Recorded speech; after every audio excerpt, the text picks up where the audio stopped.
But of course, at the Husker Harvest Days show, one of the most important things is seeing all of the equipment running in the fields. And in order for that equipment to run, a farmer has to keep that ground in good shape. Max had a chance to talk with Mr. Luebbe about the work that it took to get the grounds in shape for this year.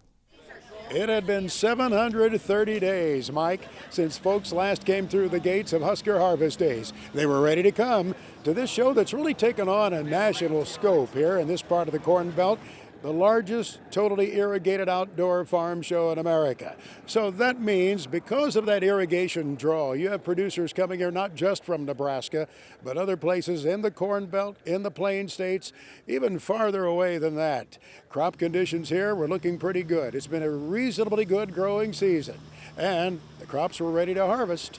And the assistant show site manager, Jason Luebbe, has watched this farm all year long and what's going on out here. Jason, how's the growing season been? Very good. We got started at April 13th, ran into a cold snap for about 4 or 5 weeks. It took a while for the corn to come out of the ground, but Mother Nature helped us off and turned the heater on and got caught up real quick there in July.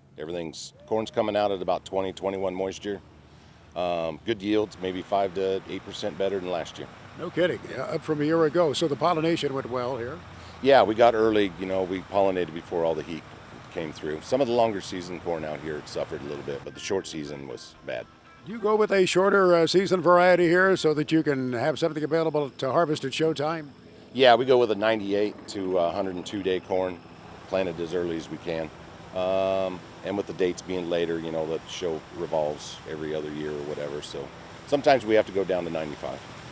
With the standability challenges that some growers have had this year, strong winds in some places and hail in others, did you run into any storm challenges here?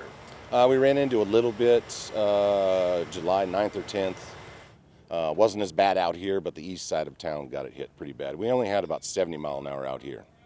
We saw a little social media posting in recent days of some dryland corn coming out in south central Nebraska. Whereabouts are most of the growers around here in terms of their start of the harvest season? Well, hopefully they're all going to come out here before they get in the combine and have a good time. But I think probably end of the week, first part of next week, there'll be a majority of them that'll probably start hitting some early 2.4, 2.5 beans and maybe some short season or dryland corn. There's quite a bit of seed corn production in the region. I would imagine that's been coming out already, correct? Yes, I actually raised seed for Pioneer, and they started on the 25th of August this year, which is about 5 days earlier than they normally do. So many places across the heartland, soybeans have been going in earlier and earlier. Is that the case in Nebraska here too? Yeah, we actually planted all the short season corn around here, and we had these beans in on the 20th out here. We'll probably harvest them Monday after the show. Has that shown benefits here in recent years, as it does for the other growers in terms of a yield boost on the beans? Yes, most definitely. If you like to roll the dice and play the game, the earlier the bean or the earlier planted is usually the better off. Jason Luebbe is always busy at showtime, as you can imagine, Mike, with so much going on in the fields. While it's not quite the scope of the field demonstrations at the Farm Progress Show, there is a lot to see when those machines are on the move.